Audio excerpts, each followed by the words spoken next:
साल 2025 अपराध जगत की खबरों में सिर्फ किसी एक राज्य के नाम नहीं रहा, बल्कि मध्य प्रदेश के अलावा छत्तीसगढ़ में भी एक ऐसा हत्याकांड सामने आया जिसने हर किसी को हैरान कर दिया। रायपुर का सूटकेस कांड याद होगा ना आपको, जहां एक बुजुर्ग की हत्या करने के बाद उसके शव को टुकड़े टुकड़े करके सूटकेस में भर दिया गया था। इस हैरान कर देने वाले हत्याकांड ने न सिर्फ छत्तीसगढ़ बल्कि पूरे देश को झकझोर कर रख दिया था।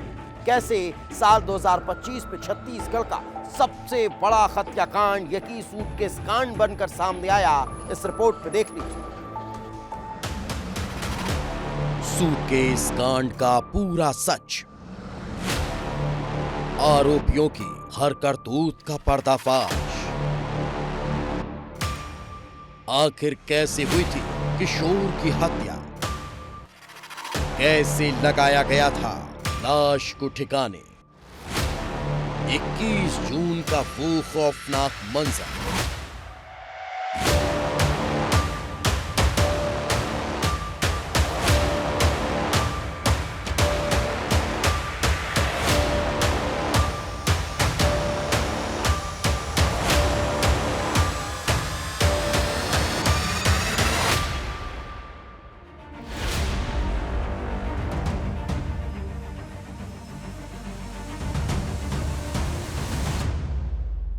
रायपुर की इंद्रप्रस्थ कॉलोनी के बाहर लोगों की भीड़ जमा हो गई थी। लोग जानना चाहते थे किस बिल्डिंग के तीसरे माले वाले एक फ्लैट के अंदर आखिर किस तरह से खूनी खेल हुआ। हर कोई समझना चाहता था कि आरोपियों ने किस शातिर अंदाज में लाश को बाहर निकाला। पुलिस भी समझना चाहती थी कि दरिंदों ने किस तरह से पूरी वारदात को अंजाम दिया था।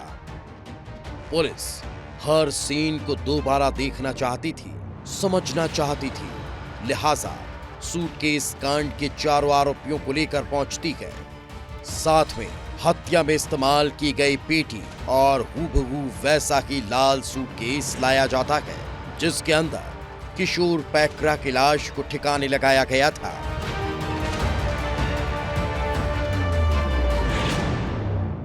ये जैसा कि आप बैग देख पा रहे होंगे, ये बैग भी वही बैग है जिसमें लाश मिली थी, जिसमें इन्होंने मारने के बाद लाश को रखा था और सीमेंट डाल के फेंका गया था। तैयारी पूरी हो चुकी थी, लोगों की धड़कनें बढ़ने लगी थी, क्योंकि 21 जून का वो मंजर फिर दिखाई देने वाला था। फ्लैट के अंदर खूनी खेल दोहराया जाना था। फिर से किशोर के तड़पने की तस्वीरें सामने आने वाली थी। उसके गर्दन पर चाकुओं से वार होने वाला था। उसकी लाश को बेरहमी से सूटकेस में ठूंसा जाने वाला था और फिर पुलिस धीरे धीरे आरोपियों को लेकर आगे बढ़ने लगती है और मल्टी के D321 नंबर फ्लैट में घुस जाती है, जहां किशोर पैकरा को कुछ दिन आराम करने के बहाने अंकित उपाध्याय और उसकी पत्नी शिवानी शर्मा लेकर आते हैं। क्योंकि अंदर जो हुआ वो चौंका रहा था, अंकित और शिवानी के खौफनाक करतूतों को दिखा रहा था। उन्होंने बताया कि कैसे किशोर को मौत के घाट उतारने के पहले पोहा खिलाया गया था जब वो आराम करने लगा, और फिर यहीं से शुरू हुआ खूनी खेल। ऐसा खेल जिसने पूरे छत्तीसगढ़ को हिलाकर रख दिया। धारदार हथियार उसके द्वारा जो आरोपी है उसके अपने पास रखे हुए धारदार हथियार से उसकी हत्या की गई थी। उस हथियार को अभी तक जो बताया गया उसके अनुसार से जो मौके पर जिससे टावेल से जिसको मौके पर खून था उसको साफ किया गया है। वहाँ जो चाकू था उसको किया गया और इसको सबको प्लास्टिक के बोरी में लपेट करके नाले में फेंकना बता रहा है।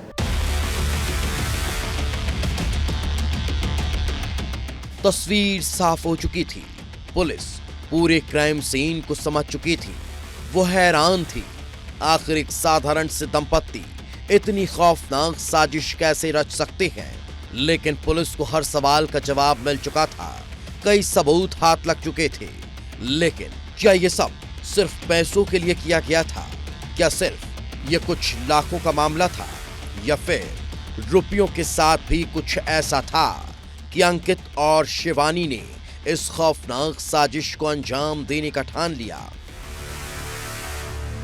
रायपुर का सूटकेस हत्याकांड, इस हत्याकांड में जिस किशोर पैकरा की हत्या हुई थी, मैं उनके घर के बाहर मौजूद हूँ। ये आपको जो घर दिखाई दे रहा है, ये एक समय पे रायपुर का सबसे आलीशान बंगला हुआ करता था, पर अब इसकी हालत खंडहर जैसी हो गई है। इसी का बहाना देकर जो अंकित है, किशोर पैकरा को यहाँ से अपने फ्लैट में ले गया था। हत्या है ये इसीलिए हुई, पैसे के लिए हुई। जहाँ किशोर पैकरा और अंकित की मुलाकात 2018 में हुई थी, जहाँ किशोर पैकरा की एक ज़मीन थी जिसको अंकित उपाध्याय जो है उसने बिकवाने में मदद की थी, जिसके लिए 2 लाख रुपए एज अ कमीशन भी अंकित उपाध्याय को मिला था। किशोर पैकरा जो अपनी जिंदगी का आखिरी वक्त लाचारी और मुफलिसी में बिता रहा था, जो शायद अपनी जिंदगी के दिन गिन रहा था, लेकिन उसे ऐसी खौफनाक मौत मिलेगी किसी ने सोचा भी नहीं था। रुपयों के लालच में उसे साथ देने का भरोसा दिलाने वालों ने ही उसका कत्ल कर दिया और ऐसी खौफनाक साजिश को अंजाम दिया कि पूरे छत्तीसगढ़ में सन्नाटा छा गया।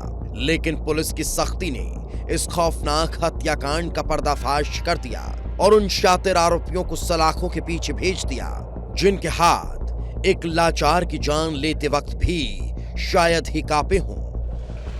विस्तार न्यूज के लिए अभिषेक तिवारी की रिपोर्ट।